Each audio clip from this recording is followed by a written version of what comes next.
옛날 어느 고을에 권세가 하늘을 찌를 만큼 높아진 벼슬아치가 있었죠. 그는 학문이나 덕망으로 존경을 받은 인물은 아니었답니다. 대신 윗사람에게 아첨하는 재주로 출세했고 마침내 나라의 정사까지 흔드는 자리에 오르게 되었던 것이죠. 그러나 그의 마음속에는 오직 권세와 재물만 가득했고 백성의 고열을 짜내는 일조차 서슴지 않았습니다. 사람들은 속으로 그를 탐관오리라 불렀지만 감히 입 밖으로 꺼내지는 못했죠. 그의 집은 작은 궁궐처럼 화려했습니다. 붉은 대문과 높다란 담장, 문 앞에는 호위들이 서슬퍼런 눈빛을 번뜩이고 서 있었죠. 창고마다 금과 은이 산더미처럼 쌓여 있었고 각 고을에서 바친 비단이 가득했습니다. 그러나 그에게는 그저 권세를 과시하는 장식품에 지나지 않았습니다. 60번째 생일 회갑잔치가 열렸습니다.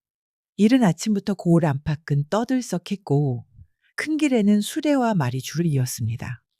고관 대작들이 차례차례 찾아와 억지 웃음을 띠며 선물을 바쳤습니다. 보석, 옥잔, 산삼이 차례로 올라왔고 대청에는 금은보화가 산처럼 쌓였지요.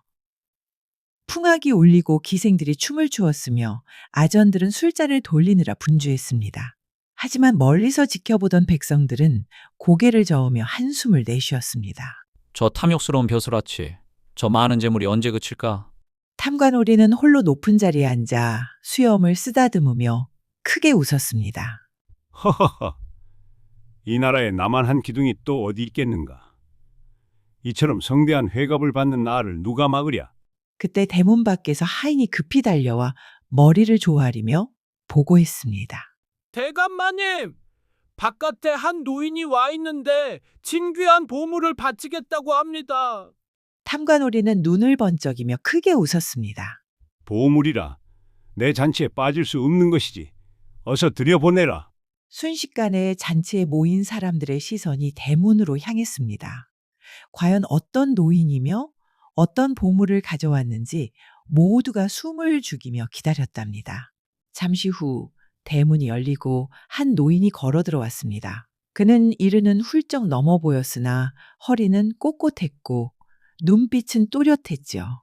옷차림은 깨끗한 삼배옷이었고 손에는 작은 보자기 하나만 들려 있었습니다. 노인은 대청 앞으로 나아가 차분히 읍하며 말했습니다. 대감의 회갑을 축하드리며 세상에서 보기 드문 보물을 가져왔습니다. 부디 살펴주시죠.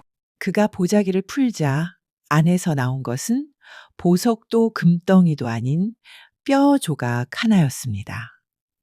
희끄무레하고 거친 뼈였으며 가운데에는 구멍이 뚫려 있었죠. 사람들은 어리둥절해 서로 얼굴을 마주 보았습니다. 저게 무슨 보물이란 말인가? 웅성거림이 대청에 퍼졌습니다. 탐관 오리는 얼굴을 굳히며 소리쳤습니다. 이따위 뼈조각을 들고 오다니. 내 회갑을 모욕하다니. 여봐라, 당장 잡아들이라. 군졸들이 앞으로 나서자 노인은 조금도 흔들리지 않고 손을 내저으며 말했습니다. 잠시만 기다려 주십시오. 저울과 황금 200냥을 가져오시면 이 보물의 참뜻을 직접 확인하실 수 있습니다. 사람들은 술렁였지만 탐관 오리는 호기심을 이기지 못하고 명했습니다. 좋다. 저울과 황금을 가져오라. 곧 하인들이 황금과 저울을 대청 한가운데로 옮겨왔습니다. 노인은 저울을 세우고 한쪽에는 황금 200냥을 다른 한쪽에는 뼈 조각을 올려놓았습니다. 그러자 놀랍게도 황금이 노인 쪽이 들려 올라가고 뼈 조각이 노인 쪽이 무겁게 가라앉았습니다. 사람들은 숨을 죽이며 중얼거렸습니다. 이럴 수가. 뼈 조각이 황금보다 무겁다니. 잔치의 흥은 어느새 사라지고 모두의 시선은 저울 위에 뼈와 노인에게 쏠려 있었습니다. 뼈 조각이 황금보다 무겁게 내려가는 광경에 잔치 자리는 순식간에 얼어붙었습니다. 기생들의 춤은 멈추었고 악사들의 손끝도 더는 소리를 내지 못했지요. 탐관 오리는 체면을 잃을 수 없어 억지로 웃으며 수염을 쓰다듬었습니다. 그러나 손끝은 떨리고 눈빛은 흔들렸습니다. 마침내 그는 목소리를 높였습니다. 허허, 아직 황금이 부족한 게다. 여봐라, 황금 200냥을 더 가져오라. 하인들이 상자를 들고 와 금덩이를 저울 위에 올렸습니다. 사람들은 숨을 죽이며 지켜보았죠. 그러나 저울은 더욱 기울어 뼈 쪽이 바닥을 꾹 누르고 황금은 높이 솟아올랐습니다. 사람들은 놀라 수군거렸습니다. 황금을 더 얹었는데도 오히려 가벼워지다니. 저 뼈는 도대체 무슨 뼈란 말인가? 탐관오리의 얼굴은 굳었고 이마에는 땀이 맺혔습니다. 그러나 억지로 태어난 체하며 노인을 다그쳤습니다. 노인장, 저 뼈 조각이 무엇이기에 이런 괴이한 짓을 하는 것이오? 노인은 빙그레 웃으며 태연히 말했습니다. 이 뼈의 이름은 무염이라 합니다. 재물이 많을수록 더 무겁게 내려앉는 성질을 지녔죠. 사람의 탐욕도 다르지 않습니다. 금은을 아무리 쌓아도 만족을 모르는 법이죠. 그 말에 잔치 자리는 다시 술렁이었습니다. 이름만 들어도 섬뜩한 무염은 탐욕의 무서움을 그대로 드러내고 있었죠.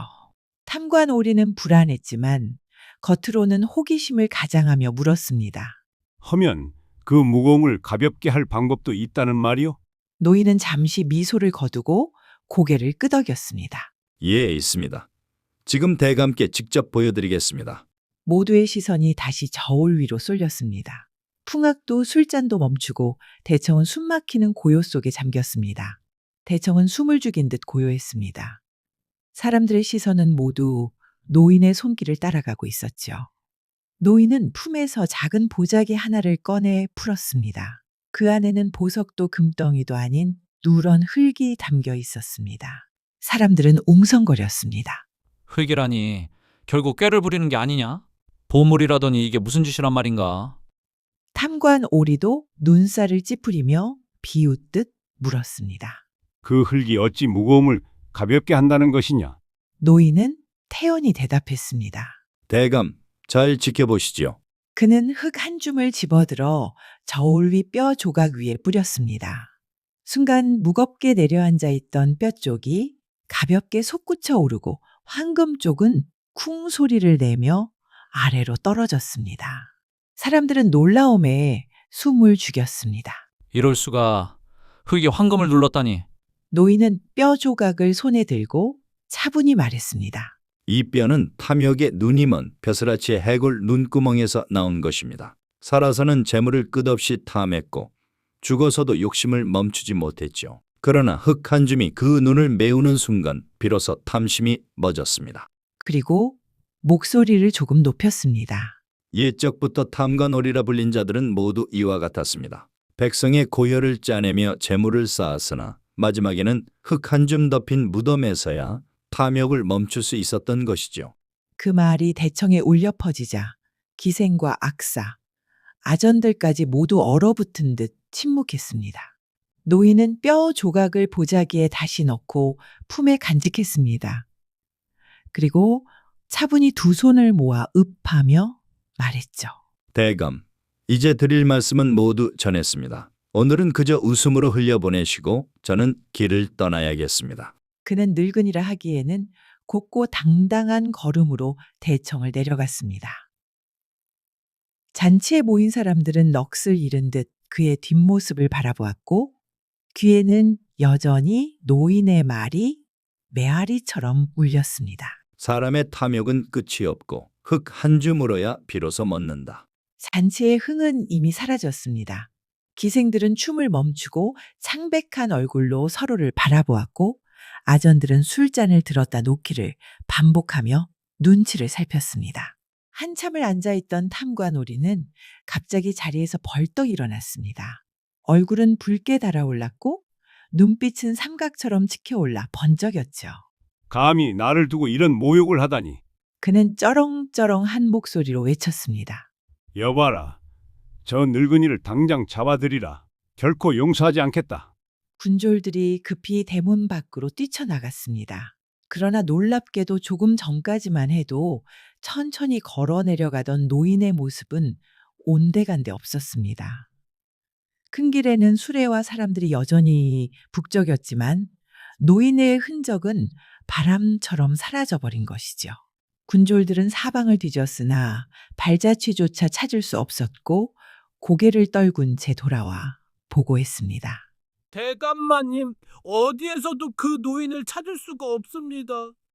탐관오리는 분노로 이를 악물고 부르르 떨었으나 이미 노인은 사라지고 없었습니다.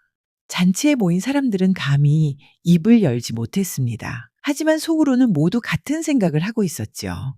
오늘 노인의 말은 바로 이 대감을 두고 한 것이 아닌가? 군졸들이 빈손으로 돌아오자 대청하는 무겁게 가라앉았습니다. 조금 전까지만 해도 북과 피리 소리가 요란했으나 이제는 숨소리조차 크게 들리지 않았죠. 기생들은 술잔을 내려놓고 서로를 바라보며 떨었고 아전들은 손끝으로 잔을 만지작거리며 시선을 피했습니다. 탐관오리는 여전히 붉은 얼굴로 수염을 움켜쥐며 자리에서 일어났다, 앉기를 반복했습니다. 하지만 사라진 노인을 붙잡을 길은 없었고 눈앞에 보이는 것은 억지 웃음을 띤 사람들과 산더미 같은 보물뿐이었죠. 그러나 그 모든 것이 더 이상 즐겁게 보이지 않았습니다. 오히려 뼈조각의 무게가 마음을 짓누르는 듯했죠. 잔치에 모인 이들은 침묵 속에 술잔만 들었다 놓기를 반복했습니다. 속으로는 모두 같은 생각을 하고 있었습니다. 노인이 남긴 말은 바로 이 대감을 두고 한 것이 아닌가. 금은이 산더미인데도 끝없이 탐하니 무염의 뼈와 다를 바가 없지 않은가. 그러나 누구도 그 말을 입 밖에 낼 수는 없었습니다. 탐관오리의 눈빛은 여전히 번뜩였고 그 자리에 있던 사람들은 두려움에 입술을 꾹 다물었죠. 결국 그날의 잔치는 허망하게 끝났습니다. 산더미 같은 선물이 쌓여 있었지만 잔치의 흥은 바람처럼 사라져버렸습니다. 사람들의 가슴에는 오직 노인이 남기고 간 말만이 깊이 새겨져 있었습니다. 사람의 욕심은 끝이 없고 흙 한 줌으로야 비로소 멎는다. 이 이야기는 세월이 흘러도 전해졌습니다. 사람들은 아이들에게 들려주며 교훈을 남겼습니다. 옛날 어느 고을의 탐관오리가 잔치를 벌였으나 한 노인이 나타나 탐욕의 끝을 일깨워 주었다.